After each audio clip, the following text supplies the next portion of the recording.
Sobre Groenlandia en particular, lo último que ha dicho Trump, y voy a leerlo textualmente porque lo tengo a mano, lo publico en Twitter antes, es: para propósitos de seguridad nacional y la libertad a través del mundo, los Estados Unidos de América consideran que la propiedad y control de Groenlandia es una absoluta necesidad.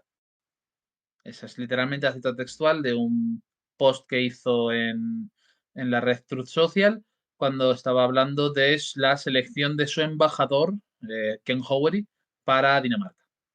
Ujú. Es interesante mencionar también aparte el hecho de que esto no es nuevo para Trump. Trump ya hizo reivindicaciones, declaraciones en el sentido de plantear un deseo de adquirir Groenlandia en 2019. Pero bueno, ¿nos cuentas un poco sobre esto, Ángel? Ya que has propuesto tú empezar por aquí. Sí, sí. Bueno, en primer lugar, no sé si queremos empezar por un poco de historia o... La historia mm, siempre viene bien. bueno, pues en primer lugar, ¿por qué Groenlandia es importante? Hay que recordar que Dinamarca, durante la Segunda Guerra Mundial, eh, el gobierno acaba cooperando con la Alemania nazi. La Alemania nazi invade el país, no sé si duran ni una semana de combates, 1 o 2 semanas, muy poco, y el gobierno se acaba rindiendo ante el nuevo gobierno, ante la ocupación alemana. Em, pero se produce una división. El embajador de Dinamarca ante Estados Unidos decide, digamos, no responder al gobierno que se ha rendido en Dinamarca y monta un gobierno en el exilio, por así decir. Em, y lo que busca es el apoyo de Estados Unidos y de otros países, ¿no? Para restablecer Dinamarca y liberarla de la ocupación alemana. Lo que tenía es la ventaja de que todo el tesoro de Dinamarca estaba en cofres de bancos estadounidenses. Era mucho oro, la verdad. Y lo que hace es, digamos, hacer lobby en Estados Unidos para que le den acceso a ese oro y mantener, digamos, la red de embajadas de Dinamarca con apoyo como gobierno en el exilio. Y eso le cuesta un tiempo hasta que al final, como a Estados Unidos acaba entrando en la guerra, Estados Unidos ve un beneficio que puede sacar de ahí, reconociendo a ese gobierno en el exilio, de forma que tiene la potestad de firmar una serie de cláusulas y especialmente importantes sobre Groenlandia. Básicamente se le permite a Estados Unidos poner bases militares en Groenlandia, especialmente la de Thule, es la más importante, y es una posición estratégica que le permite hacer vuelos de escalada, ¿no? en Groenlandia para la llegada a Europa. De ahí la importancia estratégica de la posición de Groenlandia y su importancia hasta hoy en día. Em, Posteriormente, durante la Guerra Fría, la base siguió, vamos, digamos que después de la paz, Dinamarca oficializó, digamos, esos documentos, aprobó esos acuerdos que se habían hecho, digamos, de manera no tan oficiosa, y Dinamarca fue miembro fundador de la OTAN, de hecho.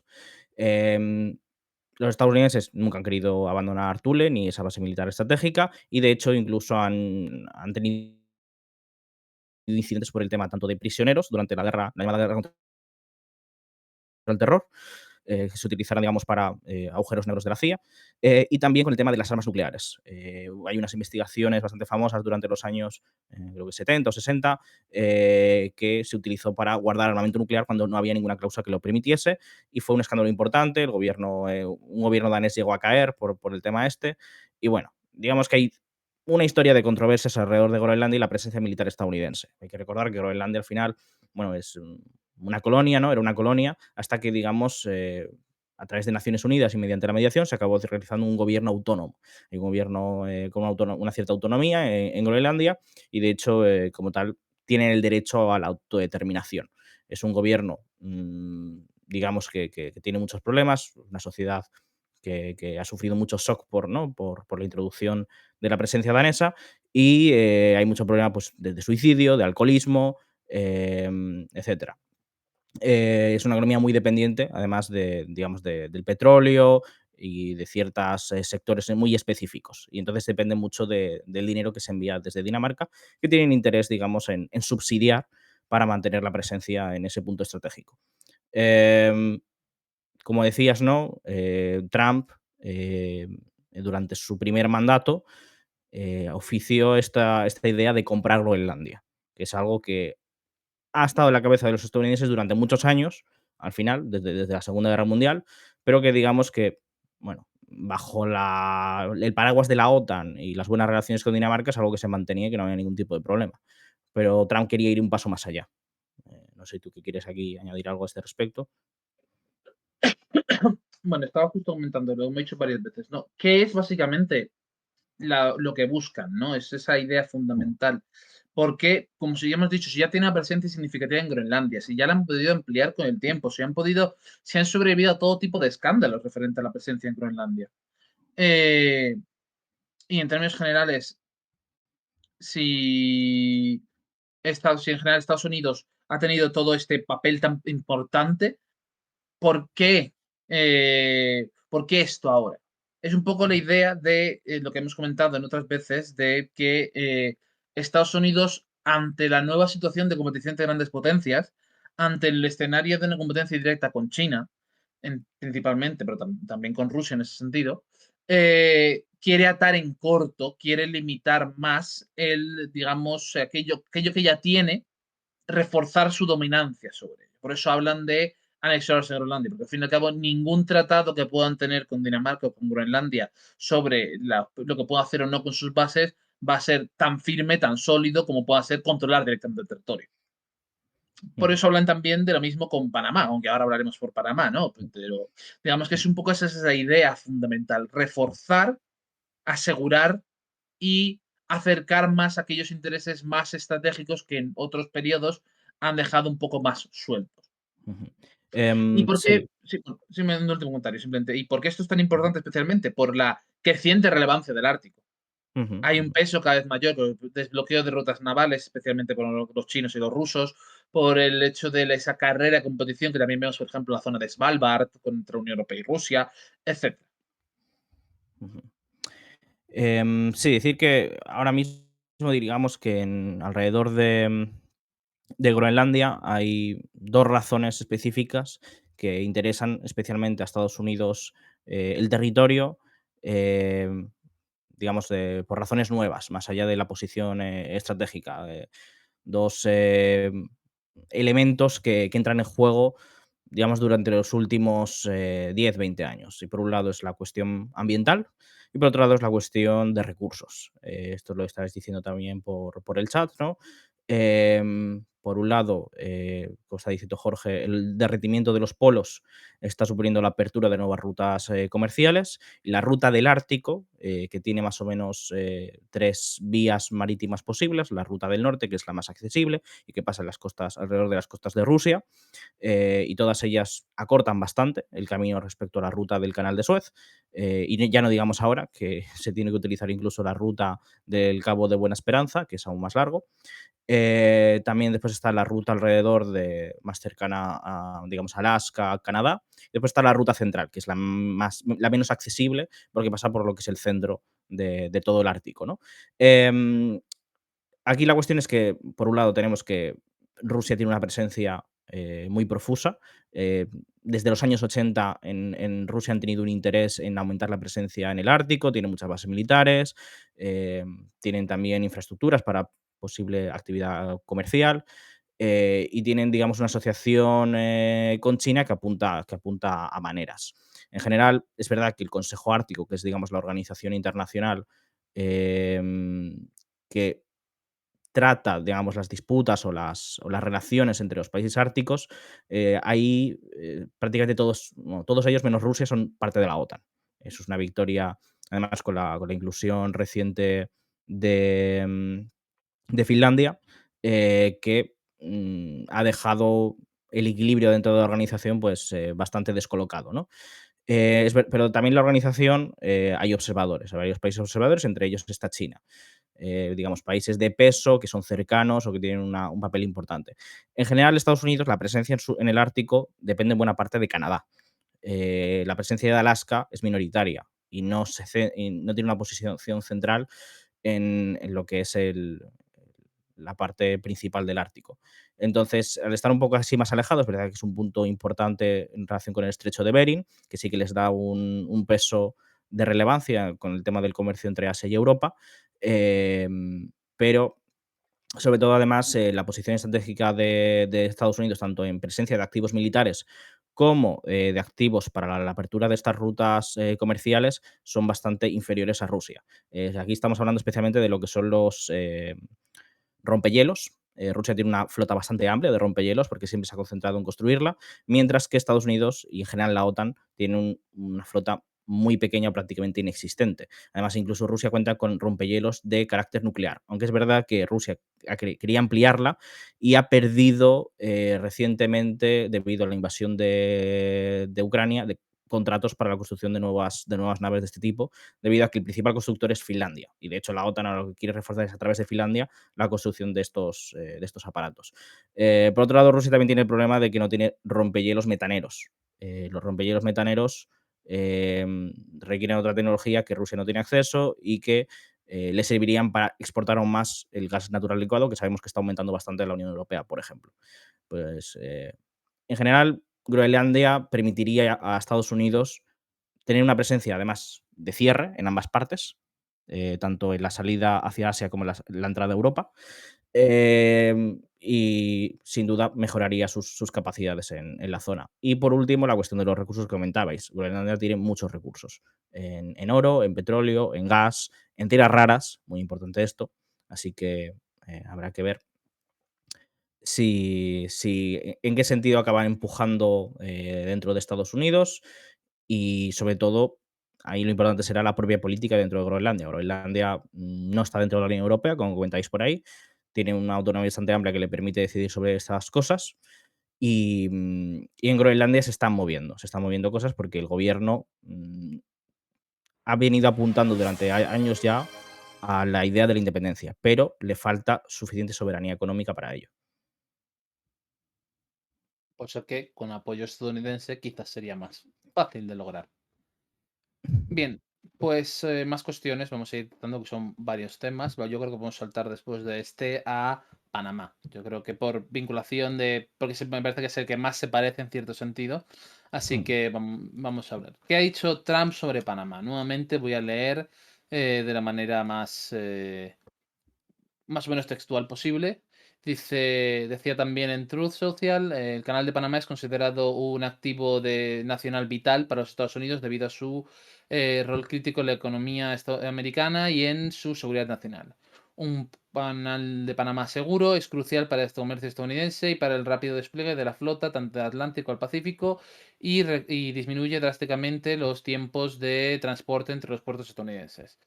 Estados Unidos es el usuario número uno del canal. Es un tuit largo, ¿vale? Lo voy adelantando. Estados Unidos es el usuario número uno del canal, con más del 70% de tránsito a través del mismo procedente o destinado a puertos estadounidenses. Se considera maravillas del mundo moderno. Se abrió a los negocios hace 110 años y fue construido con un amplio coste en vidas humanas para Estados Unidos y también de tesoro. Habla de que 38.000 americanos murieron durante la construcción. La cifra creo que ha sido fact-chequeada como que no es tan alta, pero bueno. Teddy Roosevelt era el presidente de Estados Unidos en el momento de su construcción y entendió la importancia del poder naval y del comercio. Cuando Jimmy Carter erróneamente lo entregó por $1, nuevamente esto no es cierto así, pero bueno. Fue eh, simbólico lo del dólar. sí, pero durante su estancia en la oficina fue simplemente para entregándolo simplemente a Panamá para que lo gestionara, pero no a China o a nadie más. Tampoco fue entregado a Panamá para que éste cobrara a Estados Unidos su flota, sus corporaciones por hacer negocios de nuestro país, precios exorbitantes y precios de paso también muy elevados. Para nuestra flota y nuestro comercio han sido tratados de manera injusta y no sé cómo traducir injudicious, voy a ser plenamente sincero, pero bueno. Y las tasas presentadas por Panamá son ridículas, especialmente conociendo la extraordinaria generosidad que ha sido dada a Panamá por Estados Unidos. Y esto debe terminar de inmediato. Y luego, en otra rueda, durante unas declaraciones que ha hecho en un meeting, esta no las digo enteras, simplemente muy resumidas, el canal de Panamá fue entregado a Panamá por Estados Unidos. Y los principios tras este magnánimo gesto de entrega no son seguidos, entonces reclamaremos que el canal de Panamá sea retornado por completo y sin ningún tipo de pregunta a nosotros. Bueno, gracias a Benvaneiro por esa suscripción. Como sabéis, como siempre, también podéis suscribiros a la página web.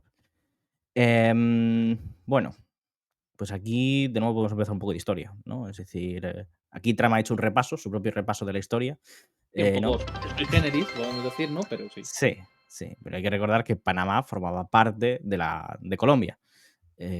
Bueno, en su momento de la Gran Colombia, ya, la verdad es que no recuerdo si antes de que se separara Venezuela o no, pero bueno, ¿no? Formaba parte de Colombia. Y, y Estados Unidos invadió ese territorio y lo que hizo fue crear un país ellos mismos, ellos para crear su canal, básicamente. Es decir, crearon un país ad hoc para formar el canal que era su interés estratégico. Em, Esa es la historia realmente. Y durante muchísimos años Estados Unidos lo explotó con total libertad y sin ningún tipo de coste a los propios propietarios, ¿no? Al propio pueblo panameño y abusó abiertamente de ello, ¿no? Em, con el tiempo, evidentemente, esa situación se acabó haciendo insostenible. Y Estados Unidos, a pesar de que siempre ha querido intentar mantener ese control de Latinoamérica, ¿no? Mediante esos golpes de Estado, Operación Cóndor, etcétera, etcétera, terminó buscando la forma de llegar a un acuerdo, algo muy parecido a lo que está, por ejemplo, ocurriendo ahora con el tema del Diego García y el archipiélago de Chagos, entre Reino Unido y Mauricio. Es decir, al final, el Reino Unido durante muchos años ha abusado de su presencia ahí, la ha mantenido mediante la fuerza, pero se ve presionado y saben que tanto en Panamá entonces como ahora en Mauricio, saben que si no lo ceden mediante una negociación que les dé unos, digamos, una posición jurídica mediante tratado en la cual sea beneficiosa para ellos, saben que el resultado va a ser que otra potencia va a acabar apoyando al país en concreto y lo que van a conseguir es perderlo y entrar en una confrontación. Entonces, al final aquí pues se trataba de conseguir un acuerdo en el que ellos siguieran ganando, pero cedieran algo de autonomía a los, digamos, al país en concreto, ¿no? A Panamá y que fueran ellos quienes se encargaran, digamos, de la fuerza de trabajo, de la administración, de su gestión, etcétera, etcétera. Y eso ha tenido bastante éxito, ¿no? Es decir, se llegó a ese acuerdo que les permitió seguir manteniendo el control del canal de Panamá hasta el 99, incluso. Es decir, y ya fue a partir del 99, que ahora se hacen 25 años, y se cumple ese aniversario, em, que Panamá tiene un control total. Y aún así, dentro del acuerdo que se estipuló, Estados Unidos aún tiene derechos muy amplios sobre el canal de Panamá. Es decir, se establece que es un canal internacional, no es un canal de la misma categoría que el canal de Suez. Aunque es verdad que, por ejemplo, el acuerdo de 1895, creo que es, también establecía que no se puede utilizar para el movimiento de tropas, etcétera, etcétera. En el canal de Suez se ha violado constantemente los requisitos de que el canal tiene un carácter nacional, pero tiene unas cláusulas que permiten, digamos, un interés internacional, ¿no? Mm, en cuanto a corredor económico imprescindible, ¿no? En el caso del canal de Panamá, lo que establece es cláusulas muy beneficiosas para Estados Unidos en las que se dice explícitamente que Estados Unidos tiene prácticamente poder de veto y que no hay ninguna fuerza internacional que pueda establecerse allí, salvo Estados Unidos, y de hecho Estados Unidos realiza unos ejercicios militares todos los años en el canal de Panamá, junto con otras fuerzas, ya no solo el ejército estadounidense, ya no solo, digamos, junto con el ejército panameño, sino que lo hace junto con otras fuerzas de otros países que participan, digamos, en la idea esa de defensa ante crisis sobrevenidas o lo que pueda ocurrir, ¿no? Pero bueno, significa que prácticamente Estados Unidos tiene una presencia constante dentro del canal de Panamá y tiene beneficios muy amplios por ello. ¿Qué pasa ahora, digamos, con el canal de Panamá? El canal de Panamá tiene un problema grave con el tema del cambio climático por el tema de las sequías. Por ejemplo, este año ha sido el Niño, que es un fenómeno meteorológico. Yo no soy ambientalista, no puedo meterme en los detalles técnicos, ¿no? Pero genera esas sequías bastante frecuentes en América Latina, por ejemplo, lo que ha ocurrido este año en Colombia y Ecuador, que ha habido cortes de electricidad muy gordos, también en Brasil, con el tema de las presas, y eso pues hace que la demanda energética sea, por un lado, el consumo energético sea mayor por el tema del calor, pero por otro lado, además, y la capacidad de creación de energía, por ejemplo, mediante eh, embalses o otro tipo de energía hidráulica, sea menor la producción. Entonces, significa que los países pues, tienen que importar más energía de fuera, etcétera, ¿no? En el caso del Canal de Panamá, que es, digamos, una infraestructura que funciona por esclusas, que suben y bajan dentro de un lago el nivel del agua para que los cargueros puedan pasar. El problema que hay es que hay menos agua y por lo tanto, evidentemente, es más difícil mantener los niveles. A veces se tiene que mantener cerrado durante un tiempo, no pueden pasar ciertos barcos de cierto tonelaje. Y esto va sumado además a una tendencia dentro del comercio internacional en la cual cada vez los cargueros son más pesados. ¿Qué pasó con el Ever Given, por ejemplo? Era un carguero enorme, jodidamente enorme. Es verdad que, que ese problema se podría haber dado con cualquier tipo de carguero, pero que es más frecuente que ocurran este tipo de accidentes con cargueros de ese tamaño. Y el problema es que es algo que tiene tanto beneficio económico, meter un carguero con tanta mercancía, que no hay ningún incentivo para ir, digamos, en la dirección contraria. Entonces, el Canal de Panamá tiene que soportar cargas más pesadas, ha llevado varias renovaciones muy importantes durante los últimos 40 años, renovaciones que cuestan dinero y que evidentemente se traducen en que son más caros los pasajes. Y es que de hecho, hoy en día, bueno, solo hay que ver lo que ocurre en 2020, a partir de 2020, con toda la crisis de los cargueros y todo el problema que hubo en Los Ángeles, por ejemplo, etcétera. Es decir, es más caro conseguir un tráiler, conseguir un contenedor, ¿no? Y en general eso se ve repercutido dentro del Canal de Panamá. Entonces, pues bueno, es el problema que hay ahora mismo. Y por eso se está planteando incluso pues, otro canal, el canal de Nicaragua, pero es algo que no parece que se vaya a dar en un futuro inmediato.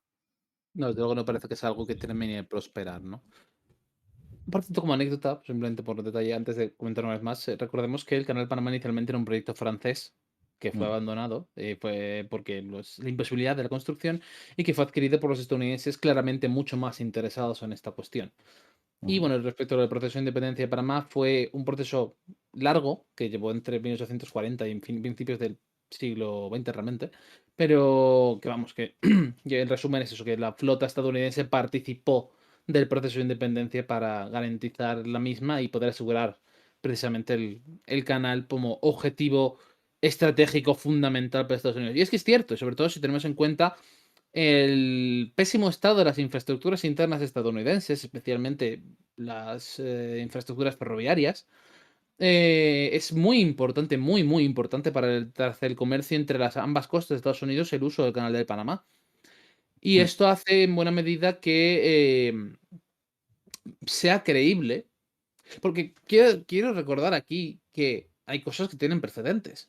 Eh, Cuando Egipto nacionalizó el canal de Suez, hubo una intervención internacional por parte de Israel, Francia y Reino Unido para tratar de revertirlo, Sí, que finalmente fracasó ujú, ujú, por la intervención precisamente de Estados Unidos y la Unión Soviética, el lado contrario. ujú. Sí, Di pero André. también diría que la intervención de Reino Unido, Francia e Israel no fue específicamente ni explícitamente por la cuestión de la nacionalización. Es decir, era la razón de fondo, Sí, sí. pero no podían utilizarlo como excusa, porque sabían que evidentemente eso no era válido a nivel internacional y tuvieron que, digamos, utilizar a Israel como excusa. Israel hacía la agresión y los otros dos países, Francia y Reino Unido, entraban para hacer de intermediarios y proteger el canal. Sí, es una cuestión eh, más compleja que todo eso, pero sobre todo mi punto era aquí que una intervención militar para tratar de tomar el control de un canal internacional es algo que ya tenemos un precedente hace. ¿Cuándo fue? ¿El 56? ¿Me quiere sonar? Sí, 56 fue eso. Sí, ¿verdad? Sí, El sí, sí. 56. Y que no estaría. totalmente fuera de lo posible, dependiendo de las circunstancias. Me parece siempre importante. Evidentemente van a preferir presionar a Panamá, porque básicamente el objetivo de fondo es presionar a Panamá para un mejor acuerdo, un acuerdo con aún más concesiones para Estados Unidos, porque el fondo es, lo voy a decir, es el mismo, yo pienso que son los mismos términos que cuando lo del NAFTA y la reescritura del NAFTA para hacer el TEMEC durante el primer mandato de Trump. Es un intento de apretar las cuerdas, de atar en más corto, de asegurar con más firmeza las zonas de mayor relevancia dentro de la esfera inmediata de Estados Unidos. Y yo creo que es lo que busca, o sea, no, por mucho que estemos aquí hablando también de las posibilidades, es lo que yo creo que lo que buscan es eso, un acuerdo más beneficioso. Ahora bien, la pregunta también es, si no pueden conseguirlo por las buenas, ¿qué harán? Porque no creo que se quede en una cuestión de contentarnos si Panamá rechaza el hacerlo. Ya. Bueno, gracias a Blin Dole por esa suscripción, también a Hugo 902 Paz. Y claro, es decir, Estados Unidos está preocupado, ¿no?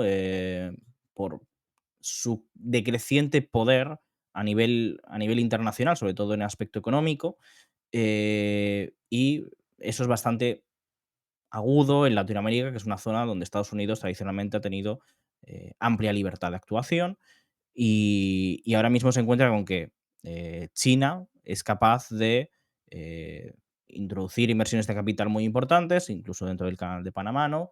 Y eso le da un cierto poder de influencia importante que se puede traducir en un futuro en que Estados Unidos no pueda actuar con la misma libertad.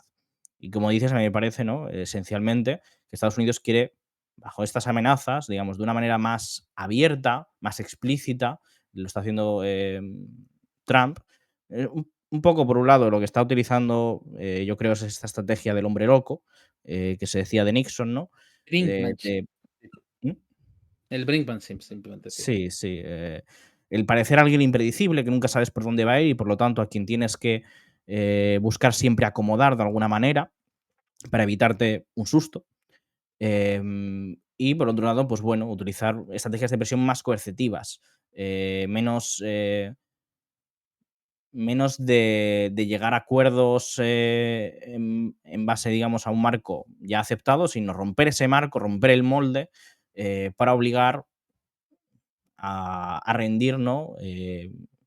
Ciertas posiciones dentro del acuerdo. Y un acuerdo, como dices, ¿no? Que le dé a Estados Unidos mayor seguridad, mayor poder de veto. Un poder de veto que ahora estaba hasta cierto modo implícito. Es verdad que no se permite la interposición de ningún tipo de fuerza eh, dentro del canal de Panamá ya, ahora mismo. Pero bueno, Estados Unidos podría, digamos, por ejemplo, querer un trato preferente. Y sobre todo también, en general, con esta política de las tarifas, ¿no? De los aranceles, yo creo que el objetivo ya no es tanto China, porque al final la cuestión de la guerra comercial con China no era una cuestión comercial, por más que Estados Unidos o que Trump especialmente lo plantearan así de cara al público, sino que la cuestión de fondo era la tecnología. Y eso, por lo tanto, es una mecha bastante corta, que Estados Unidos ha sido capaz de retrasar o de meter palos en las ruedas del desarrollo tecnológico de China, pero al final lo que ha provocado es una mayor innovación por parte de las empresas tecnológicas chinas. Lo hemos visto en el caso de Huawei, que ha sido capaz de producir sus propios chips, ha sido capaz de producir sus propios sistemas operativos, al verse excluido del sistema dominado por Estados Unidos y Occidente en general, ¿no? Y seguramente lo vamos a ver, y así lo dijo el CEO de ASML. ASML son la compañía de Países Bajos que produce los aparatos de litografía para los microchips, los más pequeñitos, los de 3 o 5 nanómetros. Y con esto la administración Biden lo que intentó de nuevo era restringir el acceso de China a este tipo de aparatos, presionando a la empresa. Y el propio CEO lo dijo que eso lo único que va a hacer es retrasar la capacidad de China de producir este tipo de maquinaria, va a buscar los medios para tener empresas propias que lo hagan. Esa mecha, pues poco a poco se va terminando y el tema del desacople, yo que hasta cierto punto es algo inviable, el desacople completo de la economía. Entonces, ahora mismo a lo que está pasando Estados Unidos, y es lo que estamos viendo aquí con Panamá, es a la presión a los otros socios para atarlos más en corto económicamente y que compren más productos estadounidenses, digamos, tengan términos más beneficiosos para las empresas estadounidenses y rompan relaciones con China. Y yo creo que este es el objetivo de fondo, ¿no? que hay aquí. Bueno, concretamente nos están preguntando, aprovecho muy rápido para decir, este marco de la guerra tecnológica con China, que hemos visto, por ejemplo, recientemente medidas como la cuestión de la restricción de ventas de ciertos materiales, de materias primas críticas a Estados Unidos por parte de China, y después de que Estados Unidos pusiera restricciones a todo el desarrollo, básicamente el acceso a ciertas cuestiones relacionadas con el desarrollo de inteligencia artificial y de microprocesadores, es parte, como bien dice Ángel, de que lo que ocurre de fondo, lo que tiene explicación de todo lo que estamos viendo, es la ansiedad estadounidense. Estados Unidos se siente ansioso por la situación, se siente temeroso de cómo está evolucionando el escenario internacional, de cómo está avanzando esta Great Power Competition y de cómo esa posición tan predominante que han tenido, tanto ya no solo a nivel global, sino también dentro del propio Occidente, sienten que se les escapa de las manos. Esto puede ser más o menos cierto, dependiendo de dónde y de cómo, pero tiene esa sensación de que se les escapa de las manos y que necesitan acercar, necesitan apretar más, necesitan dominar más de cerca, direct rule from London, voy a decir en un cierto paralelismo de sentido, ¿no? Y yo creo que vamos a ver, en términos generales, cómo toda la política de Trump va a girar en torno a esta idea. La idea de intentar, como dice Ángel, presionar para limitar la influencia de China en todo el mundo, en términos generales, y lo que es los intereses más vitales, lo que son aquellos socios más fundamentales, lo que es la esfera de influencia más directa de Estados Unidos, amenazar, y yo creo que llegado el caso incluso intervenir, dependiendo de cómo se Ujú, reaccione a estas amenazas, para asegurarse esta predominancia. ujú. Sí, y bueno, hablabais antes del tema por el chat de los puertos secos y me parece muy importante. Tanto el proyecto, por ejemplo, en México, del Tren Maya, que es digamos, es precisamente una opción para descongestionar y dar otras rutas alternativas, el tema del comercio, a través del territorio mexicano en vez del canal de Panamá. Parece que esto se está generalizando bastante. Nicaragua, de hecho, parece que están planteando optar por una vía así en vez de por un canal. También es el caso, por ejemplo, y esto aquí pues vemos la importancia de China, de lo que ocurrió hace muy poquito en Perú, con el megapuerto este que se anunció mientras China anunciaba un proyecto millonario en el que iba a invertir para el tema de la vía, no recuerdo cómo se llamaba, pero bueno, vía oceánica o algo así entre Atlántico y el Pacífico, que pasaba por Brasil, Bolivia, Perú, creo. ¿No? Y era un proyecto bastante grande, con mucha financiación china y con el megapuerto este, que iba a beneficiar bastante a Perú. Y en esa misma rueda de prensa aparecía después Blinken y anunciaba que donaban unos trenes viejísimos que estaban eh, tirando en Los Ángeles, porque iban a renovar con unos nuevos y ellos les enviaban los viejos. Toma, aquí lo tenéis de regalo, esta chatarra. ¿Qué imagen deja eso Estados Unidos en Latinoamérica?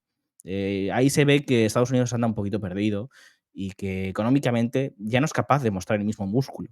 Y que China sí que está siendo capaz de presentar proyectos viables y, y eso supone, no es la cuestión tanto de lo que vende Estados Unidos, de la diferencia de lo que vende China a Estados Unidos, que es de lo que iba, digamos, en la superficie de la guerra comercial, tú vendes mucho más y por lo tanto ganas más dinero y tenemos un déficit, sino de quién tiene acceso a los puertos y quién tiene acceso preferente a la venta de esas mercancías en esos países, etcétera. De eso es la cuestión de fondo. Y a eso sí que tiene mucha importancia el tema este del control de los puertos y las inversiones, y es donde Estados Unidos tiene preocupación y donde China está siendo capaz de ganar. Y en términos generales es esa. Yo creo que esta es la dinámica general que vamos a atribuir también. Por ejemplo, ahora vamos a hablar de lo que han dicho sobre Canadá y de lo que ha dicho sobre México. En México hay un punto que sí me parece más importante al margen, pero todas estas declaraciones que ha hecho que Canadá podría convertirse en el 51 estados de Estados Unidos, de que en términos generales se buscan mm, que no quieren estar, que los términos de que ha dicho Trump, ¿no? Que no quieren subsidiar. De hecho, voy a hacer una vez más lo de leer sus declaraciones, porque al final es lo que más sirve a la hora de entender exactamente por dónde van los tiros, ¿no? Lo tengo por aquí, un segundito. Eh, nadie puede responder por qué subsidiamos a Canadá por 100.000 millones al año. No, 100 millones de dólares al año, perdón, no 100.000 millones. No tiene ningún sentido. Muchos canadienses quieren que Canadá se convierta en 51 estado. Deberían ahorrarse grandes cantidades de impuestos y ganar protección militar. Es una gran idea que se convierta en 51 estado. Es un poco la idea de atar en corto, cercar, controlar, eliminar en la medida posible riesgos en una situación cada vez más incierta para el futuro. Yo creo que es un poco en estos términos en los que nos movemos. No vamos a ahondar tampoco tanto en lo de Canadá, porque realmente lo que podemos decir al respecto es un poco lo mismo que hemos dicho sobre Canadá, sobre Panamá y sobre Groenlandia, aunque un poco en otros términos, ¿no? Pero yo creo un poco es la idea de fondo, tal y como transcribe, me parece que es la misma. Ujú. Y bueno, sí, adelante, Ángel. No, bueno, a ver, yo aquí lo que señalaría es que ciertamente si Estados Unidos y Canadá se uniesen, que no es algo que yo creo que esté encima de la mesa, pero es algo de fondo que puede ir calando y que puede generar interés entre ciertos sectores de Estados Unidos, y es el hecho de Estados Unidos ya no es capaz de mover la misma capacidad de fuerza, la misma influencia en el mundo frente a China, sobre todo en la cuestión económica, y una unión entre Estados Unidos y Canadá revitalizaría mucho la economía y sería capaz de tener un peso mayor. Eh, Eso me parece algo relevante, eh, que puede pasar por las cabezas de ciertas personas dentro de Estados Unidos. Y además, ayudaría, por ejemplo, en mucho su proyección en el Ártico. En general, para Sí, el Estados Ártico Unidos es muy habría una importante. serie de beneficios bastante significativos. Pero bueno, yo creo Ujú. que hemos hablado sobre esto bastante y quiero tratar otro tema antes de que terminar Bueno, espera, con nuestro. por, Di, por di. ligarlo con las dos últimas cosas. Como has dicho, el tema del Ártico, Canadá tiene una presencia enorme y el problema es que no tiene los medios económicos para cumplir con las capacidades que quiere adquirir y la enorme presencia que tiene. Y por otro lado, hemos tenido en el tema de Panamá, me parece muy importante, declaraciones gruesas, tanto por parte de, por ejemplo, de Colombia, del presidente Petro, como de México, la presidenta Sheinbaum, que va también en relación con el tema de las amenazas a México. Así que ahí Trump va a tener ciertas resistencias importantes. Que nuevamente quiero dejar claro, no estamos diciendo que Trump vaya a invadir Canadá, no estamos diciendo que Trump Ujú. vaya a lanzar paracaidistas sobre el canal de Panamá, no estamos diciendo que vaya a invadir Groenlandia, ¿vale? No estamos diciendo eso en ningún caso. Estamos diciendo que estas declaraciones tienen una razón común, tienen todos la misma dirección, tienen esa ansiedad que Estados Unidos siente ahora mismo frente al escenario internacional y que llevan a una mayor presión hacia su esfera de influencia inmediata y que pues, en caso de que reciban una mala respuesta sí que podrían dar lugar a reacciones más contundentes por parte de Estados Unidos, pero que no es algo que vaya a pasar de inmediato en ningún caso.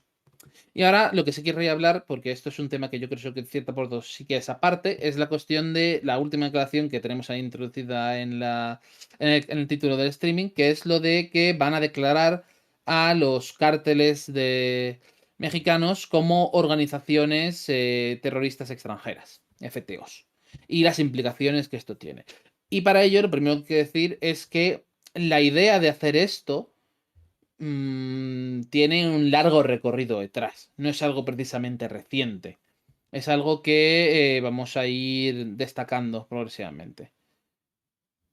Ujú. A ver, un momento, que voy a, de todas formas, se han hecho una pregunta por aquí que también quería comentar, que bueno, que nos preguntan en términos generales que cuán reales son estas declaraciones. Porque, bueno, yo creo que ese es un poco, que eh, bueno, ahora entramos más en detalle porque os pregunto específicamente sobre la cuestión de los cárteles, pero vamos, y cómo creemos que afectaría la relación bilateral y si no es simplemente más una llamada de atención. Y yo creo que no, y precisamente, y creo que Ángela más todo es un tema que subiste bastante de cerca, hace un tiempo al menos, sobre cómo había ido evolucionando el discurso dentro del Partido Republicano para precisamente llegar a justificar algún tipo de acción en México. Ujú.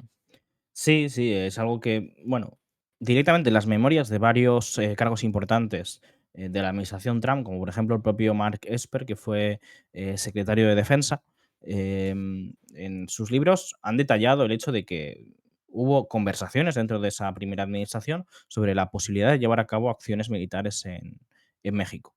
La cuestión de los cárteles, digamos que tiene varias aristas. Por un lado, la cuestión en general de la epidemia del fentanilo en Estados Unidos. Hay que recordar que en 2017, cuando Trump llegó al cargo, fue el que declaró la epidemia nacional en ese momento, algo que no se había hecho antes. Fue un presidente que prestó bastante atención a esta cuestión y es un tema que ha seguido empeorando en Estados Unidos, aunque es verdad que durante el último año, si no voy mal, y esto no lo he seguido tanto, la situación ha mejorado ligeramente, pero sigue habiendo una situación bastante apocalíptica en algunas ciudades con el tema de la droga. Em, entonces, por un lado, está el tema de la droga en sí y cómo afecta en el propio Estados Unidos.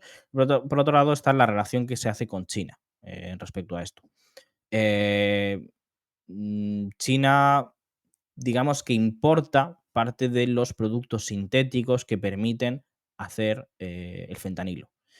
Y por lo tanto hay, bueno, digamos, dentro de la retórica del Partido Republicano se ha llegado a hablar de guerra del opio 2.0, se ha llegado a hablar de, digamos, de agresión china por otros medios, etcétera, ¿no? Os podéis imaginar un poco este rollo.